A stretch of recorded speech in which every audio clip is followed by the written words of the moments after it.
It's time. Wait, it's time. Jackie, get over here. ThinkRealestate.com. You missed your song. Oh, yeah, I heard Did you hear that. it? Yeah, I Okay. heard it behind All right. our chatter. So, it's Thursday. It's the day after 4th of July. I think we should do a constitutional change so that the 4th of July celebration, Independence Day, is always the first Monday in July. Because nobody, except for Hanover and Tawa City, shoot off fireworks on the 4th of July. Although last night I had to say there were about 6 channels that had it going. 6 channels. Yeah, you know, NBC had Macy's and... You know, there's nothing like fireworks on TV. Yeah, I know. What is the rationale behind that? I don't. There was the Boston Pops on one channel and Macy's, You which should have just I been in assume our is New neighborhood. York, Detroit. And I couldn't just, I thought I saw Detroit on there, but I thought Detroit's was like a couple weeks ago or 10 days ago. So maybe it was the Canadian side because they did sing the Canadian. Okay. I'm just saying they should have Independence Day the first Monday in July if they're not going to shoot off fireworks on the 4th. Now I did go. Jackie and I went to the Cascades. We did. Did And you? I have to say, there were more than a couple hundred people there, as reported on MLive. The reporter said there were over a couple hundred there, and I'm thinking there had to have been over a couple thousand people there. Well, certainly. Come on. I mean, it was packed. Yeah. We rode our bike down there, Uh-huh. and first time, and I said, we got to go right down by the falls. They should take that big concrete wall out of there. You're on the council. Yeah, that's county. That's county. She has no pull there. That's true. That's right. So Bill's up north. So Jackie is here, and we're going to talk about just a variety of things. Yeah. Cornucopia. Cornucopia. There you go. We did statistics. What do you got, Jackie? Um, Oh, if you have any questions, what do Yeah. they should call what? 787-3397. Sure. Anytime. Anytime. Even when Mark Daly's on, call and give him some tough questions. What do you think? Is he working today? No. Your parking lot is empty. Yeah. A lot of. See, when the 4th falls in the middle of the week, a lot of people take the first part of the week off. Then a lot of people take the, Second hand. Yeah. Oh, you know? wow. Not like when it falls on Yeah, a usually it's Thursday. full out there. Then nobody's out You there. can shoot a cannon through that. Oh, yeah. Is there anybody in here but me? Well, J-Rod. I Okay. said J-Rod and Karina. Karina. And you have a really nice, perky gal at the front desk. I don't know her name, I'm sorry. But she did Michelle. a great job. Yeah. She was very social. So, anyhow. So, hey, you have a meeting at noon. Before I you get do. started, I do. what's that all about? Hot Air Jubilee. Oh, okay. Yeah, the committee didn't get us their request until this last council meeting, and justifiably so. There were some questions on the expenses they were asking the city to spend, and we asked to table it so we could, because there was nobody there from the Jubilee to answer any questions. So we asked to table it, and You mean they And were we on the call- ballot and they weren't there? nobody was there. Wow. And so it probably could have gotten voted on that day had somebody been there, but Mm-hmm. and it would have been nice if it was in our hands a little earlier, so that we didn't have to have a special meeting or we weren't cutting it so tight. Curse. Well, I guess the question I would have, can the city afford $3,000? Well, I think it's an important event. I mean, it's whether it's in the city or out at the Jackson County Airport, and I will certainly make more. I mean, the business owners will make that up, and I think we'll have the vote. I haven't talked to anybody else, but Yeah, probably. I'd be surprised if we don't vote that through. Yeah. And I would hope that if the committee had the money to reimburse the city completely back, that they would do so. So by analyzing the expenses, though, we got it down from 10,000 some odd change to 3,000, which was a good thing. Since they're not doing fireworks, they don't need the firemen there. Okay. And I think they hired an outside company to come in and clean up. I couldn't believe how messy Cascades Falls was after the. Oh, that's. Oh my God! Why? I guess I would never think of dropping my litter and just leaving it on the ground. Sure. It wouldn't even cross my mind. I would pick it up and take it to a trash can. But there are apparently a lot of people who don't care out there. Yeah. You should have saw Sharp Park Sunday morning at the Balloon. Really? It Oh. was, it was almost incomprehensible. How could you consciously stand up and walk away from paper that you're leaving on the ground, trash that you're purposely leaving on the ground? That just blows my mind. A lot of dirty diapers. Oh gosh. Oh God. Yeah. So anyhow, so that meeting's at noon. You know Dave Yoxheimer. I do. You know Dave. Yeah. Well, he was working for the golf course and he was out. He's Jackie's uncle. Is that the same Dave? I don't know. There's If two he would be an Daves, uncle, he'd be a right? cousin, There's Dave but- and their cousin Dave. Is Dave married to Carol? Yeah, I think so. Or no, that's Paul. That's Paul. Paul. What am I thinking? I don't know How who old you're is thinking Dave? of. Dave's older than me. Oh, okay. That's Paul's. I know Paul. I don't know Dave. Okay. So, Okay. okay. Anyhow. I think he might have taken some pictures of it. Oh, It was- well, people should be ashamed if they do that. Anyway, Should let's get get a to littering those. ticket. Let's get Well, to that, those. you know, Yeah. that devalues our property. It does. How'd that segue in? Yeah, that's There you good. go. So, you know, this is July now, so we've had half a year of real estate. And Jackie ran the numbers for me this morning. She got in the office bright and early. Yeah, bright and early. So our average sale price. No, you're not looking at the right spot. You want Oh to look yeah, down that's here. right. I went down here. But this is for the whole year, Jackie. This is for the whole. She doesn't know how to read this page. All right, You you better do read it. it, Jason. Okay, so for the whole year so far, year to date, we've had 809 closings. Of those, the average sale price is $84,666, and of those 809, 372 have been foreclosures, and 44 have been short sales, which translates to mine has a weird line down the middle of it. 46% of our closings so far this year have been foreclosures, and 5.4% have been short sales. Compared to all of last year, 47% were foreclosures.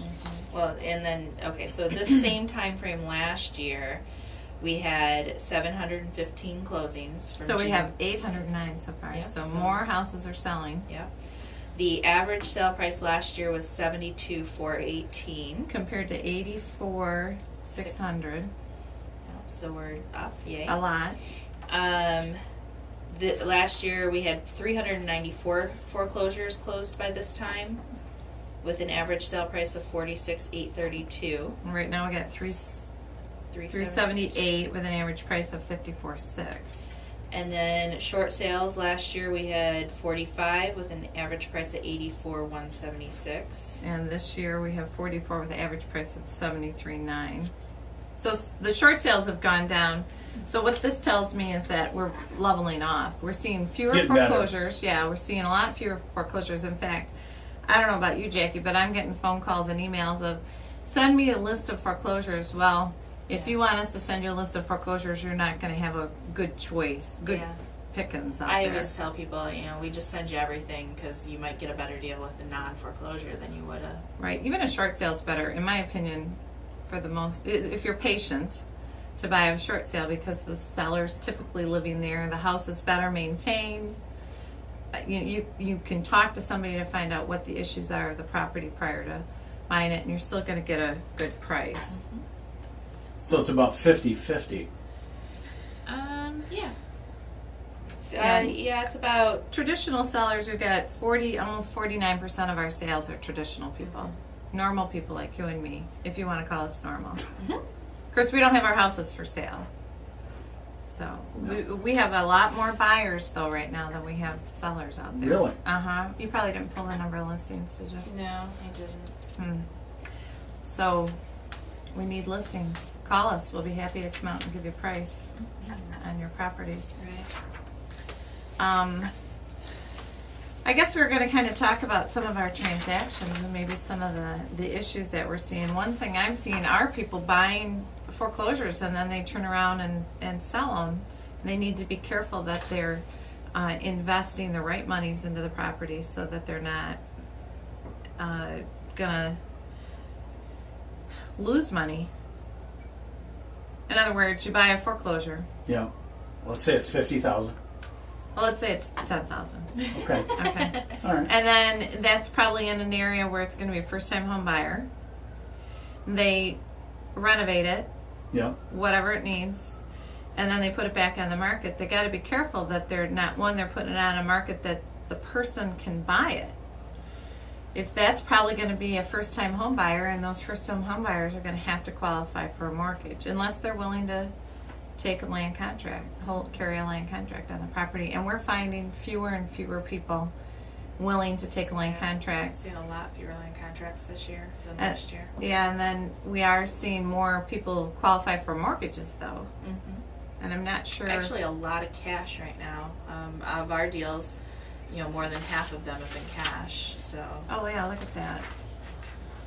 so most of them are cash. The yellow is cash. Oh, okay. See, if you want to see my picture, you'll have to go to our website later at thinkingrealestate.com and click on the link. And if you have any questions, call 787-3397. So that's one thing I'd like to caution people. Maybe when, even, I don't know, I think Even buying if they're buying to what, flip? to flip, yeah. Yeah. Okay. Be careful what you have to do with it. And make sure, Do people buy them and don't do anything? They just try to resell them? no, usually make if money? someone's doing that, I don't see it as much.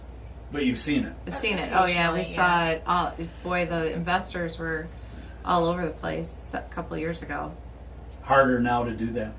I just think it's riskier because they've tightened up lending. And if you can't sell the house and you want your cash back to You're reinvest it in something else, you're either going to have to break even or lose, or sit tight, and then pay those non-homestead taxes, which we all just got our tax bills. Did you get yours? Probably. Well, if you don't know, I'd be happy to give you mine. Okay. So, yeah, and out of all of our closings, only one's been a land contract. Yep, so far this year. Wow. And we're, compared to last year, we Yeah, last year we had a good, probably 10% of them were. Mhm. Well, what are the pluses, minuses of a land contract? well, the minus is you don't get all your money, and you have the risk if they don't follow through. We've got a seller right now who's they sold the property, and the owners, the new owners, went back to Canada because he didn't get his work visa renewed. Apparently, the United States has tightened up on work visas. Okay. Probably. Yeah, and so Terrorists. yeah, well, I don't know if the work visa is, well, maybe, I guess. Could be. I guess I don't think along that line. I wouldn't litter, so I'm not going to kill somebody. Okay. But so those people are trying to sell the house and are, they're not living in it. They've moved back. So that's the seller is, the holder of the land contract is probably going to have to work something out with the people they sold it to. 'Cause So we they can't- left it Canada. Mhm. They just get the house back, right? Well, they can work that out. Yeah. They could, the new owners could lease it, but they got to get permission from the land contract holders. And my advice would be to take the house back, because then you at least have, if you're going to lease it, you're going to have control over who you lease it to, or you can resell it. So we'll wait and see what happens on that one. There's different things, there's different risks with land contracts, but, some of the advantages are you might get a higher price than you would if you have to wait. And you're going to earn income Yeah. with the interest. So. I always quote 7%. So that's pretty good. But you have to be careful. If you have a mortgage, you've got to do on sale clause, and you've got to get permission from the lender and all that stuff. If Bill were here, we'd have a much more in-depth conversation about that one. Which we have. So. We'll save that in-depth for another day. Another client I have had us sell them a house because the people who typically work, the agents who typically work that area, it's more exclusive to them, and they wanted an outsider to give them an outside opinion. They wanted someone to represent their best interest and work for them, as opposed to, more than likely, if they found a house, they'd have to, that one of the two agents that dominate that market area would have probably had the listing, so it would have been a dual agency situation. So that was kind of thinking, pro thinking on the buyer's process. Yeah, part. a lot of people wouldn't think that far through Right. the process. So You understand what I'm saying? You're No. confused. I am So this, dazed and confused. yeah, this couple wanted to buy a house in a particular area, Right. and two realtors dominate that area. Okay. Okay, they typically have the listings, they typically have the sales, and they didn't want to have an agent, they didn't want to be in a dual agency situation, Where one agent is working for both clients. right? And so they hired me to sell them the house because they thought that I could go in there and get them the best deal and work for their best interest Oh, I see. without Okay. any conflict. I see. Which I think we worked pretty hard on that one. They're quite happy. Mm-hmm. So, Good. interesting thing on, we're Was seeing. it around here? Or? Yeah. Okay. It's at one of the lakes. Some of the things we're seeing challenges on are appraisals. Yeah. In fact, that particular transaction, that was the first one where time flies. Yeah. Not really. We're seeing a higher earnest money deposits to show sellers that they're motivated and they can follow through, and that the risk is on their part if they don't follow through. So, and it also gets the seller, the higher earnest money deposit, I've seen that especially with foreclosures, really gets the bank's attention. Yeah, we've seen that definitely. Yeah, in fact, we had one where we weren't the highest offer, but we had I think it was a $10,000 10 or 20, I don't remember. $1,000 earnest money deposit, and the bank took ours because of that earnest money deposit. Sure. The buyers didn't end up buying it, but For some other reason, but right, yeah. So that was good. Hey, you have an open house Sunday. We do, on a new listing actually, 413 West Bloomfield. It's 38.5. It's a cute 3-bedroom, 1-bath house, 1,020 square feet. The open house is 1 to 2:30. Again, that's a really, just move right into that house, and it's on a large corner lot, corner of 2nd Street. Second and West Bloomfield. It does have a main floor bedroom too. Yeah, in case you're looking for it, and main floor laundry. And then we have a new listing at 6122 Kennedy, which is 55 acres, 2-bedroom, 1-bath house, but almost 1,400 square feet for $249,900. That's a nice piece of property. And then 11940 North Lakeside, which is Lake Leanne Lake Access, 164.9. Built in 2007, I think. 3-bedroom, 2-bath, 1,686 square feet with a full walkout basement. That's a cream puff of a house. So come to the open house at Bloomfield, 1 to 2:30, and buy one of those houses. That's Sunday. That's Sunday. And call me, because we need listings, 780-3830. Or go to. Or go to thinkingrealestate.com. We have so many options. See you next week. Okay, ciao. And Call bring your child to ABC because Somebody had a question, but they were a day late and $1 short.